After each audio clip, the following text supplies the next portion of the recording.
Right, Fantasia by Alonso and Mudarra. It's a beautiful piece, and he tells you in it that you should play it in the style of the harp of Ludovico. So you can imagine that he wants you to sound like a harp. You're playing across strings, right? So instead of playing, right? So you're gonna play things of that sort, right? So just set yourself up at the very beginning. It's really worth mentioning that any note that you normally get on the guitar is on the third string is going to be shifted over by one fret, right? You're tuning your third string to F sharp. So at the beginning you have E, D, C, A. A is normally in the second fret. This time it's going to be on the third fret, right? So you have to think of that. This formation that looks like a D major chord in the wrong strings is now the A major chord, right? So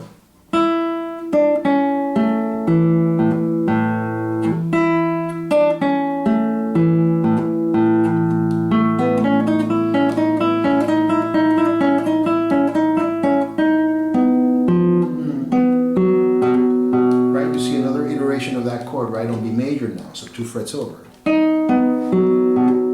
Right, then in your bar,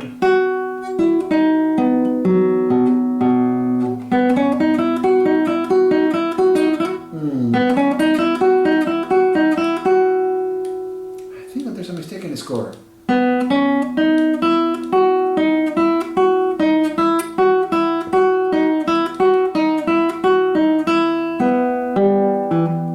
Score was fine, I was reading it wrong, right?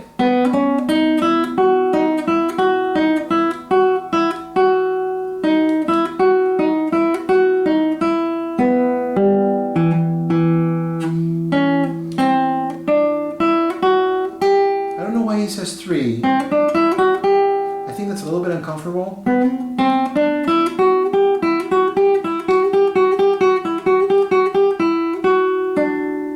me just make sure that we don't get dark here. You could have done that just as well as this. So.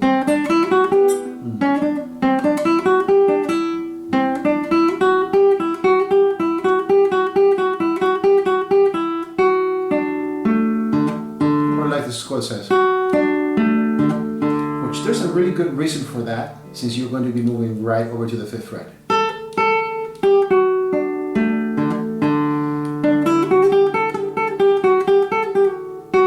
And this one is different.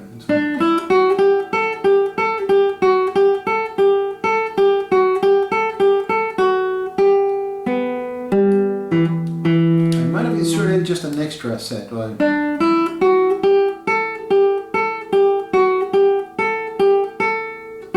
Yeah, I did. So let's say the first time that we have that.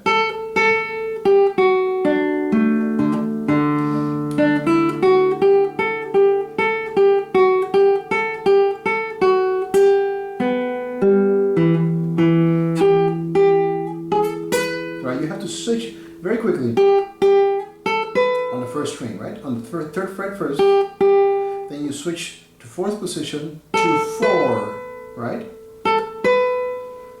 Stretch out to the 3rd fret, and you're making a bar. Now he suggests that you do something like this. I'm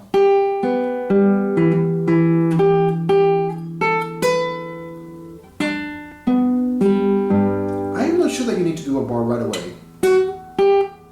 So you're here.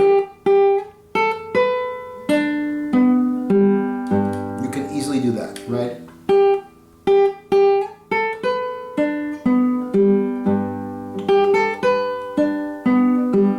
You actually do have to stay, but at least you don't have to land here and land with a bar, right?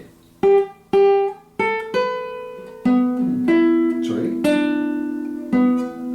Right. As soon as you play that D is going to the C over here. Well, in this case, a B. Right. So you can let go because there's a transfer between this note and this note, right?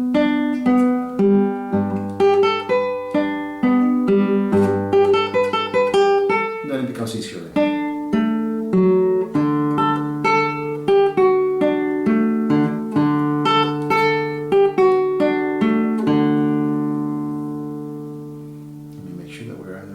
you just, and then you land, let me actually just talk a little bit about this. So when you get to the A, after that button,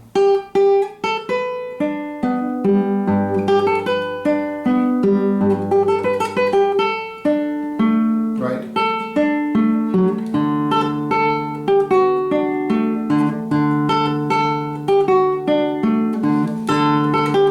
Right, so the third time you have a change, this time with the bass, it creates a different sense of articulation, right?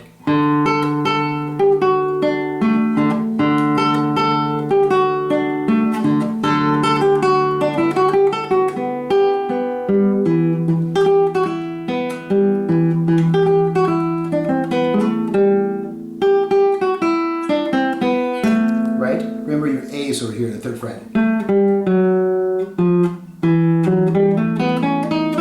And now the fingering here,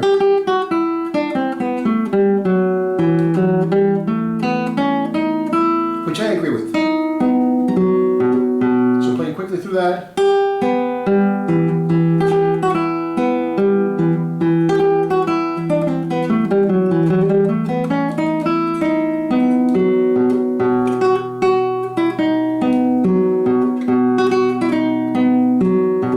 Notice it changes rhythm, right? So.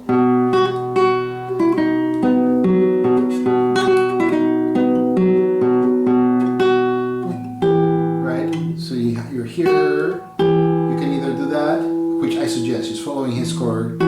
So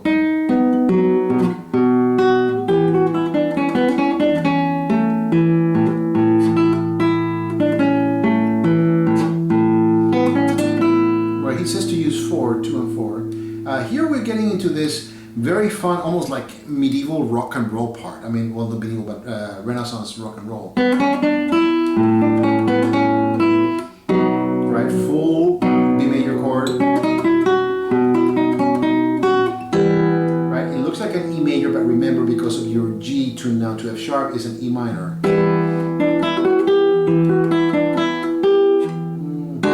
Right, sorry. Yeah, D major.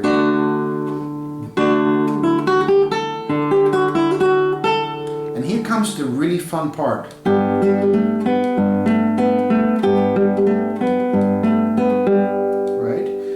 Like a tongue twister, you got this new sense of arrival, and in this chord he's going to say you're going to arrive to some notes that sound wrong, but if you play them well, they're going to sound right. And basically it's, again, like I said, kind of Renaissance rock and roll.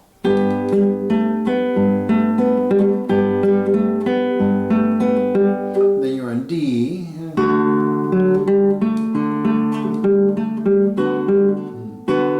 Sorry. And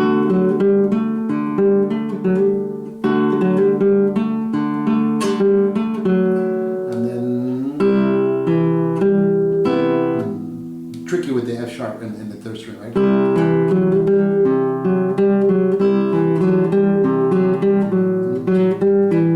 And then move over. Right, so that's going to be tricky.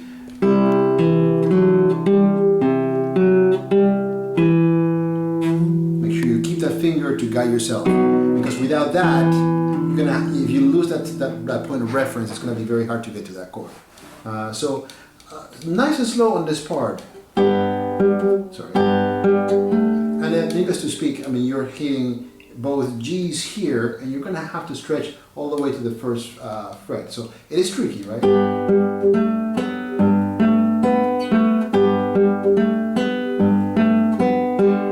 Then you have your D.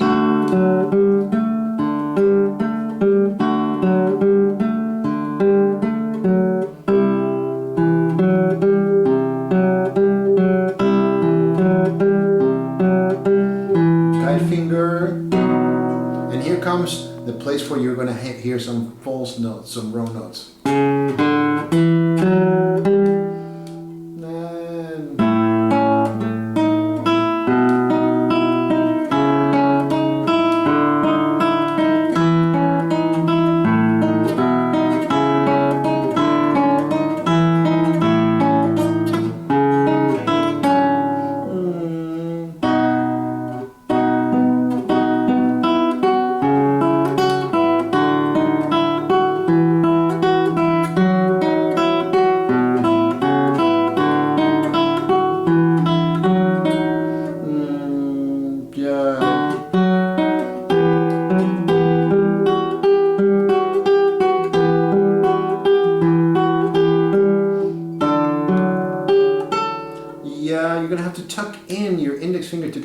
right?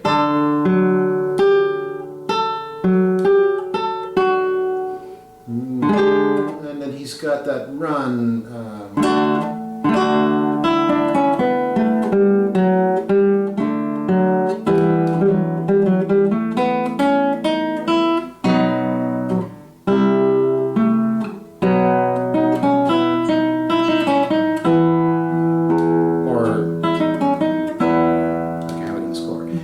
Going back, starting with that run, I just, sorry I kept on going, it's just such fun music to play. So you start here with A on the 3rd fret, 2-4 on the 2nd string, cross over to the 1st string, then your B on the 2nd fret, 5th string, 4 for the D sharp, then 3 moves up to the 5th string, 4th fret for the C sharp, then C sharp and D sharp, right, on the 2nd string.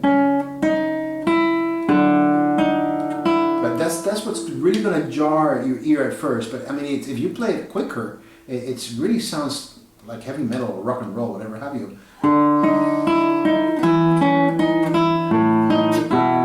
Right? Then land here.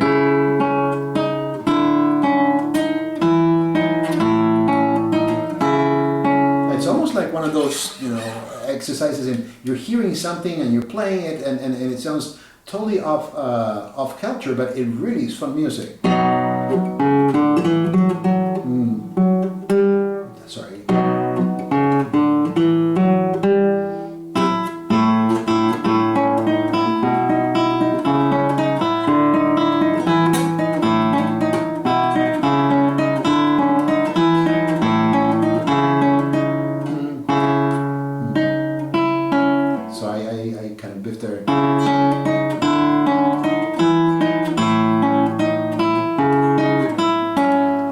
Chord, right? So here you have to do a hinge part, right? Get your B right there on the 5th fret, right? Because that's where now B lies on the 3rd string. Open, lift your bar, back on.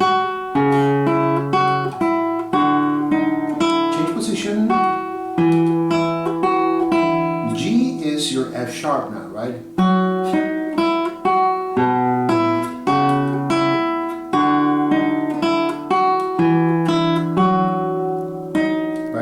Grab your D sharp here. Maybe it's a good idea to grab 1 and 3. But you're gonna have to do this, right? So either you do this,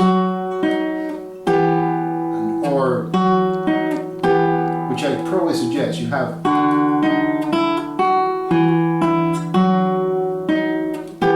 Right, either way in this measure you're gonna have some trouble because if you hold that F sharp here, you hold this with 2. 4 right here on the 4th fret, and then you're going to need it over here on the 3rd fret, right?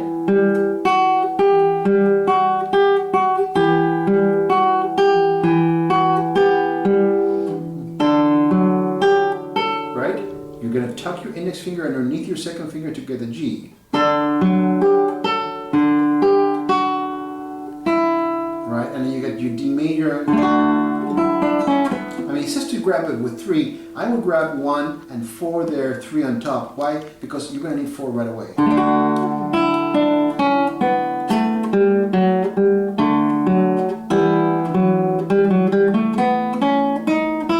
And it's really useful to use 1 and 3 because 3 is going to be there for the B major chord.